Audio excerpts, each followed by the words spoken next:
부활절 두 번째 주일을 맞이하여서 여러분 가운데 하나님의 평화가 임하기를 빕니다.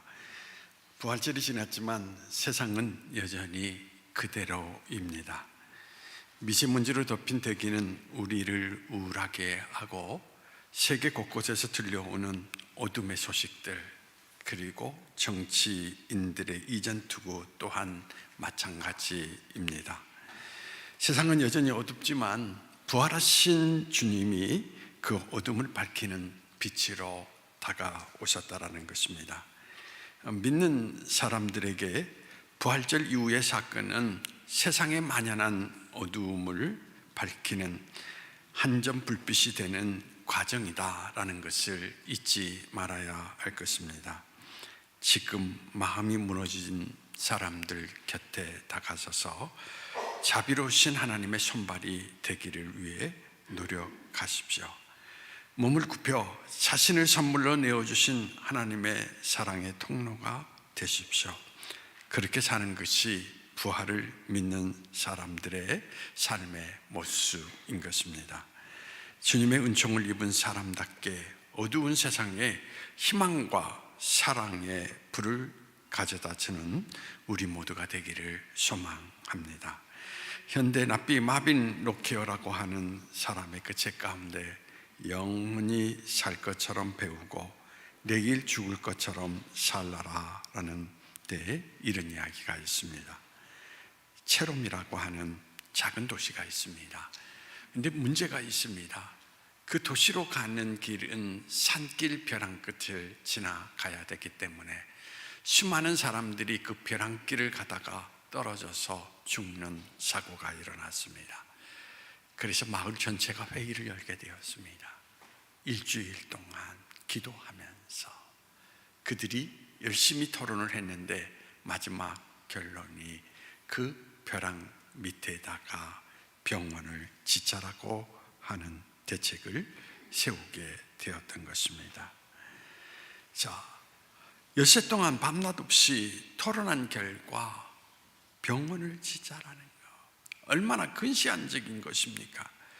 사실은 더 근본적인 대책을 세워야 그 문제를 해결할 수가 있는데 짧은 모습 가운데에서 그들은 병원을 짓자라고 하는 생각을 드러내게 된 것입니다. 우리 인간도 마찬가지입니다.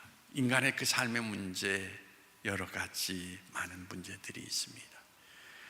때로는 인생을 살아가면서 경제적인 문제 또는 사회를 살아가면서 부딪혀오는 여러 가지 문제들 가운데에서 우겨쌈을 당합니다.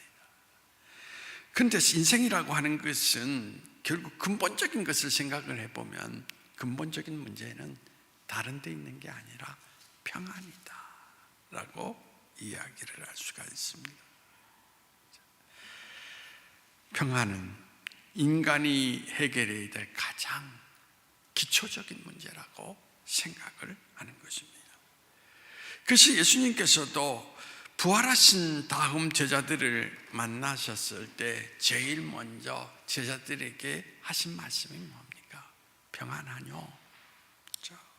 평안할지어다 라고 이야기를 하였습니다.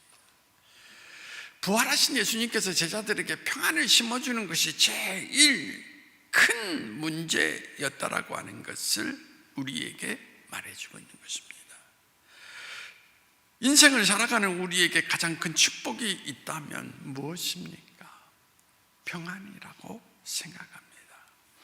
하나님께서 결국 우리에게 주시기를 원했던 것은 평안이었습니다. 그리스도께서도 오늘 분명히 본문 가운데에서 내가 너희에게 주는 것은 세상이 주는 것과 같지 아니하리니 너희는 마음에 근심하지도 말고 두려워하지도 말라라고 이야기를 하고 있습니다. 기독교 신교자인 니콜라스 리들리라고 하는 그 사람이 처형을 당하기 전에 그의 동생이 그에게 다가와서 형을 위해서 하룻밤 감옥에서 같이 잠을 자겠다라고 제안을 합니다.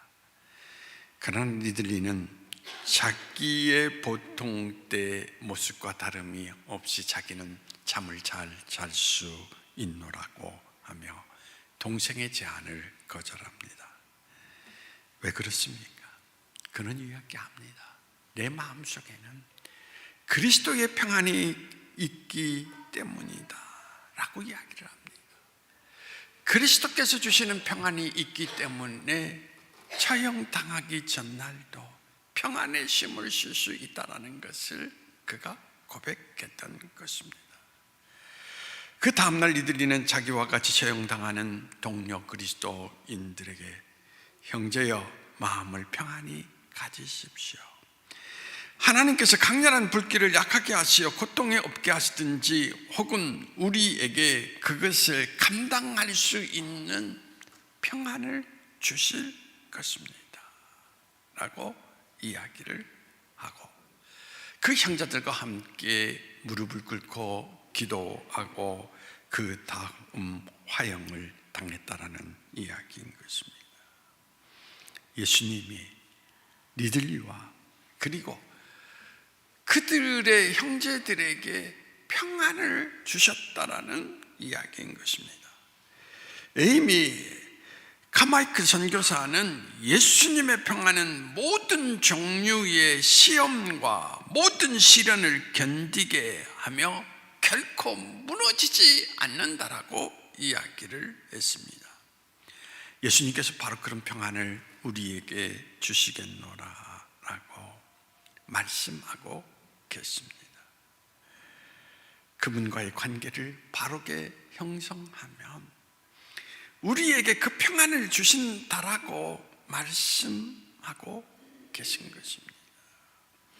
부모를 잃은 어린아이는 맑은 날에도 두려움에 갇혀 있지만 부모의 손을 붙잡고 있는 어린아이는 폭풍우 속에서도 두려워하지 않는 모습을 우리는 찾아볼 수가 있습니다. 평안이라고 하는 것은 관계와 직접적인 연결이 되어 있다라는 이야기인 것입니다. 우리가 잘 부르는 찬양 가운데 이런 찬양이 있습니다. 무디와 함께 사역했던 평신도 스패포드가 시카고 대화재 때의 재산을 다 잃어버렸습니다. 그리고 여행 중이었던 자녀들이 갑자기 바다에서 사고가 나서 다 죽음을 당했습니다. 그런데 그 자리에서 그는 이렇게 찬양합니다.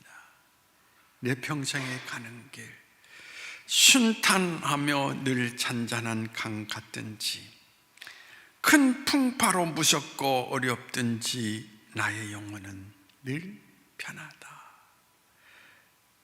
예수님을 의지할 수 있는 관계. 아니 어떻게 보면 그리스도 예수 안에 내가 거하고 그리스도께서 내 안에 거하시는 관계 속에 있다면 어떤 상황 속에서도 내 인생 속에 평안을 누릴 수가 있다는 것을 그는 고백하고 있는 것입니다. 그런데 오늘 본문 가운데 우리가 주목해야 될 것이 있습니다. 모든 사람들이 평안을 원하고 평안을 이야기하지만 세상이 주는 평안과 주님이 주시는 평안이 다르다라고 이야기를 하고 있는 것입니다. 오늘 본문에 내가 너희에게 주는 것은 세상이 주는 것과 같지 아니하리니 무슨 의미입니까? 이 말씀을 정확하게 이야기하기 위해서 우리는 세상이 주는 평안을 무엇인지 제대로 이해를 해야 하는 것입니다. 우리가 늘 세상 가운데서 생각하는 평안이 무엇입니까? 아마도 우리의 평안을 깨트리는 것은 근심거리가 사라지지 않을 때 우리 마음속에 평안을 잃어버리게 됩니다. 평안이라는 것은 근심거리를 해결할 때 사라지게 되는데 중요한 것은 우리의 삶의 근심거리가 해결된다 할지라도 또 다시 다른 일이 생긴다라는 이야기인 것입니다. 우리를 두렵게 하고 근심하게 하는 것을 압도할 수 있는 뭔가를 얻으면 누릴 수 있다라고 생각합니다. 예를 든다면 일정한 자리에 풍부한 돈, 원하는 것, 이 모든 것을 얻을 때에 우리는 평안을 누릴 수 있다라고 이야기합니다. 그런데 여러분, 이 모든 것들이 얼마나 허무한지. 왜냐하면 그 모든 것들은 항상 우리 곁에 있는 것이 아니라 사라지기 때문인 것입니다. 그렇죠? 그렇습니다. 무엇만 있으면 될 것 같은데 그 무엇이 어느 날 안개처럼 사라져버리고 만다라고 하는 것, 세상은 우리가 믿고 사랑했던 것처럼 우리를 사랑하지 않습니다. 채워지지 않는 욕구와 상처받은 인간관계 가운데 우리가 누렸던 평안은 산산이 조각이 나는 것을 우리는 우리의 삶 속에서 경험할 수가 있습니다. 결국 평안을 얻는 것이 아니라 어떤 상황 가운데에도 우리와 함께 거하시는 성령님과 함께 할 때 우리 속에 찾아오는 것이다 라고 이야기를 할 수 있습니다. 그것이 우리에게 주시는 약속의 말씀입니다. 오늘 본문 요한복음 14장 26절과 아주 밀접한 관계가 있다라고 이야기를 드릴 수 있는데, 보혜사 성령님께서 모든 것을 생각나게 하시고 모든 것을 가르치시라고 약속하셨는데, 우리는 성령의 가르침을 받지 못할 때 평안을 잃어버리게 된다라는 이야기인 것입니다. 왜 성령의 가르침을 받지 못할까? 이런 생각이 들었습니다. 평안함의 반대는 서두름이다라고 말입니다. 조급한 사람은 평안함을 누릴 수가 없습니다. 오래전에 부산에 있는 어떤 호텔에서 불이 나서 사상자가 38명이 발생하는 일이 있었습니다. 그때 그 피해를 준 요인을 분석해 보니까 두 가지가 있었습니다. 하나는 호텔 안에 있는 화재 안전장치가 제대로 작동을 하지 못했던 것입니다. 두 번째는 투숙객들이 조급한 마음 가운데에서 참지 못했다는 것입니다.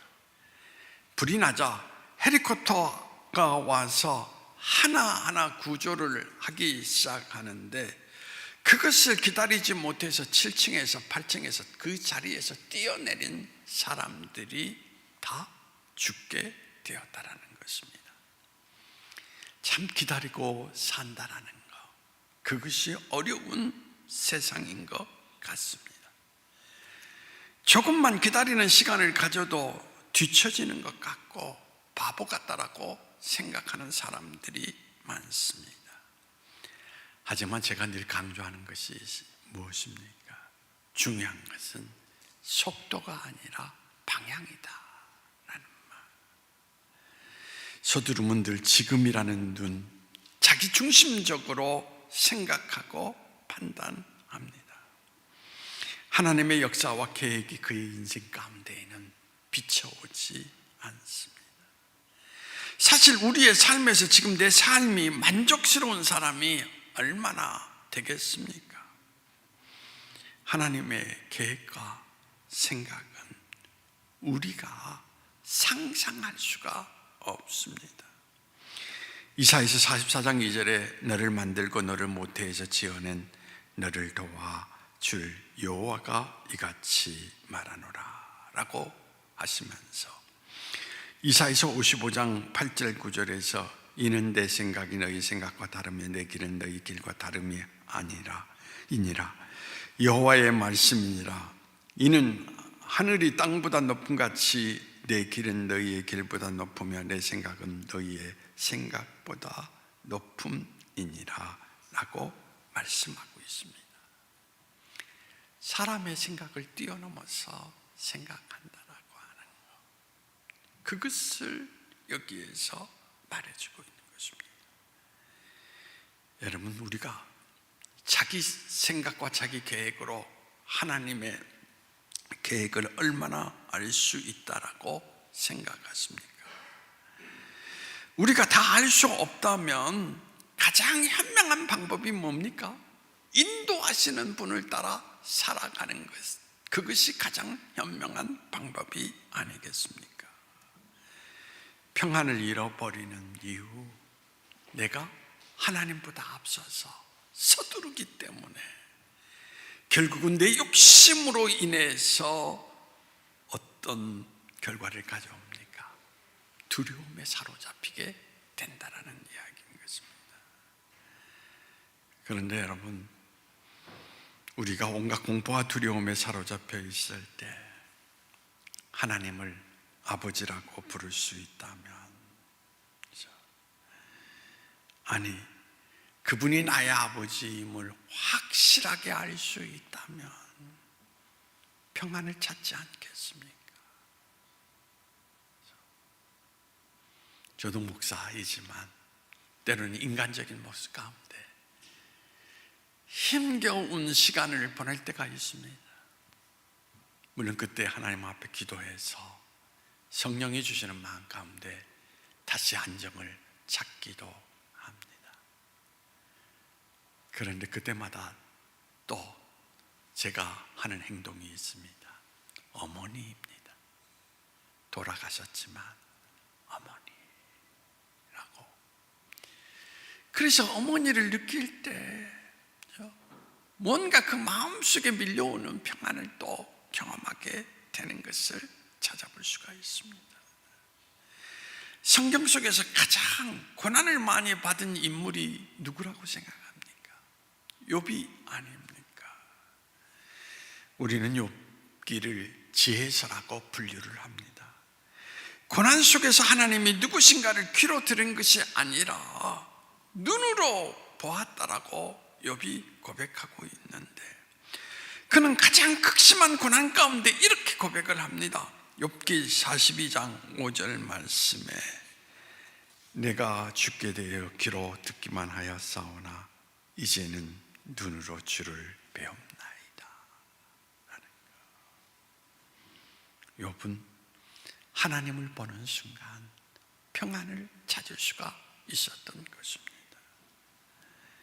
그림을 그리는 두 사람이 마주 앉아서 무슨 그림을 그릴까? 평안이라는 주제를 가지고 그림을 그리기 시작을 했습니다. 한 사람은 평안이라는 것을 표현하기 위해서 깊은 골짜기에서 은밀하게 흘러내려오는 빛이 호수를 향하여서 강하게 비춰지는 모습, 그것을 평안이라고 그려냈습니다. 그런데 한 사람은 천둥 같은 소리에 절벽에서 물줄기가 흘러내리는데 그 밑에 자작나무에 그 물줄기의 흐름 속에서도 아랑곳하지 아니하고 거기에 평안에 잠을 자고 있는 로빈새를 그리고 있었습니다. 여러분, 골짜기에 흐르는 물줄기 그리고 빛은 때로는 어떻습니까? 자, 비바람의 모습 가운데에서 결국은 그 모든 것들이 다 깨어지게 마련인 것입니다. 그런데 폭풍가 내리는 가운데에도 요동하지 않고 자작나무에서 잠을 자고 있는 로빈새의 모습은 세상의 아름답지 않고 어느 순간에든지 평안을 누릴 수 있는 내적 평안의 모습을 나타내주고 있습니다. 바로 이런 모습이 어떤 상황에도 불구하고 항상 평안을 누릴 수 있는 방법, 즉 세상이 주는 것과 같지 않는 평안을 여기에서 나타내주고 있습니다. 그런 모습을 지닌 사람에게는 두려움이 없습니다. 오직 자유함을 누릴 수가 있습니다. 여러분, 우리는 늘 어디에 가면 내가 평안을 찾을 수 있을까? 세상 여러 환경들을 찾아서 헤매이는 우리의 모습들이 있습니다. 그런데 중요한 것은 어느 곳에도 우리가 찾는 평안은 세상에서 찾을 수가 없다라는 것입니다. 결국 우리에게 남는 것은 불안과 좌절뿐이라고 하는 것입니다. 신앙인이 얻는 평안은 무풍지대에서 얻는 평안함이 아니라 폭풍 속에서도 누릴 수 있는 평안이라는 것입니다. 이 험난한 세상에서 우리가 평안을 얻는 유일한 길은 우리에게 평안을 주시는 예수님 안에 거하는 것입니다. 예수님 안에서 누리는 평안을 가진 사람은 하늘이 무너지고 땅이 꺼져도 세상에 어찌할 수 없는 인생을 살아가게 되는 것입니다. 그러므로 여러분들이 가장 중요한 것이 뭐냐? 하나님 안에 거할 수 있는 하나님과의 친밀한 관계를 유지하라는 것입니다. 그러면 어떻습니까? 불안과 공포가 사라지게 됩니다. 근데 관계가 끊어지면 우리의 인생은 언제나 불안과 공포가 자리를 잡게 된다라는 이야기인 것입니다.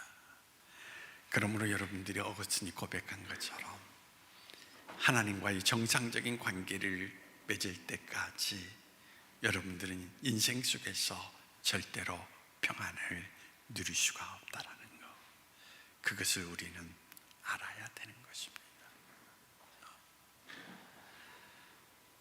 자, 근본적으로 여러분, 하나님과 나의 관계가 정상적으로 맺어지지 아니하면 그 사람은 아무리 평안을 추구해도, 아무리 그가 이 세상 속에서 그가 목적하는 모든 것들을 소유한다 할지라도 여전히 불안한 인생의 모습에서 벗어날 수가 없다라는 이야기인 것입니다. 그러므로 하나님과의 친밀한 관계를 유지하십시오. 관계가 중요하다는 것입니다. 제가 지난날 목회하면서 어느 가정에 가면 거기에서 쉼을 얻습니다. 그 가정과의 저와의 그 관계가 긴밀한 모습 가운데 이루어지고 있기 때문에 서로를 헤아리지 않습니다. 있는 모습 그대로 받아주니까. 그래서 피곤한 날에는 그 집에 들어갑니다. 생각을 해보십시오. 들어가는 입구에 번호키도 늘 알려주어서 4085 항상 그 번호로 들어갑니다. 그러면 저는 그 집에 가서 제 마음껏 자유를 누립니다. 목욕도 하고 심지어 냉장고도 뒤져서 먹을 거 찾아 먹고 그리고 돌아옵니다. 거기서 느낀 것이 뭐냐? 아, 그렇구나. 관계가 중요하구나. 그래서 제대로 관계를 맺고 살아가는 것처럼 여러분 어떻습니까? 우리 마음속에 참된 평안을 주는 것이 없다라는 이야기인 것입니다. 그런데 여러분이 아무리 좋은 식사도 관계가 불편한 사람하고 식사를 하면 어떤 결과를 가져오죠? 체합니다. 그렇지 않습니까? 그런데 중요한 것은 뭐냐?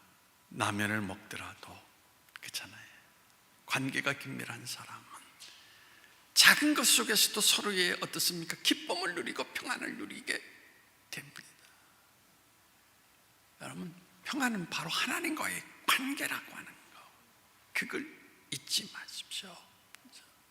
여러분이 아무리 기도해도 하나님과의 정상적인 관계를 맺지 못하면 여전히 불안에서 벗어날 수가 없다라는 이야기인 것입니다. 그러므로 여러분, 하나님을 절대로 신뢰하고 하나님과의 친밀한 관계를 유지하십시오. 그때 세상이 줄 수 없는 평안이 여러분을 지켜주실 줄 믿습니다. 기도하시겠습니다.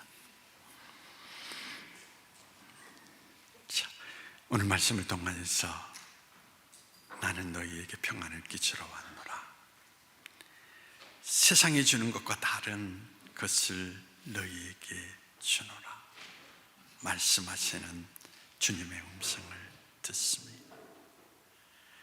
주님, 이제 예수님 안에, 예수님이 우리 안에 거하는 친밀한 관계를 통하여서 세상이 어찌할 수 없는 평안 가운데 자유와 기쁨을 누리고 살아갈 수 있는 우리 인생이 될 수 있도록 주님께서 우리를 성령 가운데 이끌어 주시기를 원하오며 나사렛 예수님의 이름으로 기도하옵나이다. 아멘.